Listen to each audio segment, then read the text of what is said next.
Hi, and welcome to Movies Suck. Well, today I'm reviewing The Mandalorian Episode 2. As you know, after watching the first episode, I was not overly enthusiastic because of various minor reasons that I outlined in the previous review, but I'm glad to say that the second episode was actually quite good, although the narrative is somewhat disjointed and there are various places in which the whole of Star Wars canon is just forgotten in favour of cheap dramatics rather than enthralling storytelling. Okay, so first things first, there are going to be a few spoilers here, though they will probably be fairly vague, as I'm not going to go into a blow by blow description of everything that happened in the episode. I will just talk about things that bothered me and other things that I thought were actually good. So, starting with the good, the Mandalorian character has grown on me a bit. I still find him a bit awkward, and I am definitely confirmed with my B or C grade for this bounty hunting talent and experience, as he seems to get jumped and into trouble quite easily. Though it has to be said that he handles himself very well, and there's no problem taking on multiple Trandoshans at one point, though even that was strange because they chose to attack him with melee weapons. And where the hell was that last guy going to when he ran off and the Mandalorian disintegrated him? I've also got used to his voice, which no longer grates on me because I'm actually finding him interesting as a character, but I still hate the way he walks. I'm becoming more and more convinced that maybe it is a woman underneath that helmet.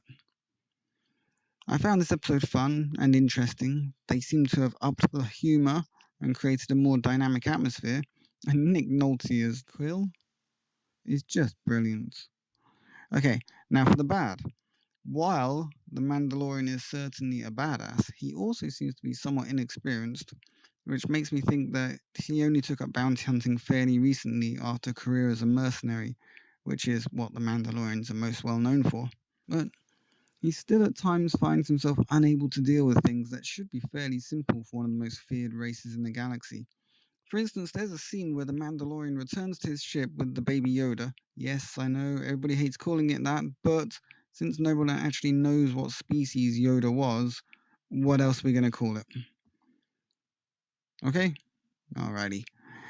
He finds that Jawas have been stripping it and stealing all of his stuff, and he catches them in the act and disintegrates a few of them, but they escape in their sandcrawler. Next, we get an Indiana Jones style chase scene where the Mandalorian is chasing after the Jawa sandcrawler while the Yoda carrier floats along behind him, then catching up to it and attempting to climb aboard while the Jawas throw, well, everything they have, pretty much, at him. Eventually, he gets on board, and we have a classic comedy moment where they're all waiting there for him, and they shoot him with stun rifles, and he falls back off the sandcrawler. This is again is part of the humour I spoke of, but that's juxtaposed with the fact that he was disintegrating quite a few of the Jawas, which just seems very dark for what at first seemed to be a light-hearted kind of moment. And then later on, you get then later on to get his parts back, he had to get an egg from a giant rhino type creature, which absolutely kicked his ass. And if not for yet another one of those what the hell moments, it would have killed him. But the what the hell moment in this case is that Baby Yoda is a Force user, and not just a Force user. It must have had some sort of training since it was able to lift the Rhino thing using the Force long enough to give the Mandalorian a chance to use his vibro knife to kill it. Although how he knew that stabbing it where he did would kill it, especially since the knife was so small, is, well, it's a mystery to me. But back to the Baby Yoda lifting a very large animal, supposedly without any training, when even Luke Skywalker couldn't lift his X-Wing without better training in the use of the Force, and he had already had some training, but it wasn't enough to lift the X-Wing. So just it feels very strange and out of place. It makes me worry about what else they're going to take liberties with, and whether they're going to try and tie any of those events into the undoubtedly awful Rise of Skywalker movie. Another problem was the killing of the big rhino thing just feels very out of place in a series that was finally beginning to gain a sense of humor. It's just too harsh and cruel. And then he takes the egg to the Jawas and they chop the top off and just begin scooping out the contents and eating it.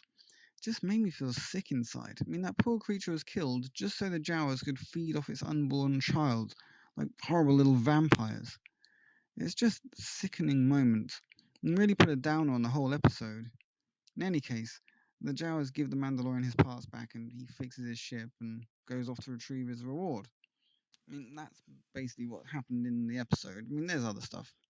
I'm sure if anyone wants to watch it, they're going to be quite pleased with it. It's actually a good episode. But I was really hoping that these were going to be standalone episodes, just a standalone series based on the outer edges of the Star Wars mythos, examining the life of a bounty hunter.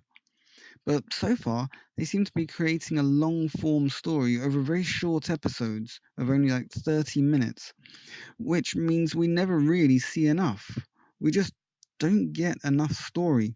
It feels like a daily cartoon show, and if I were watching it every day, I could forgive the very slow pacing. But I don't think that was what they were going for with this.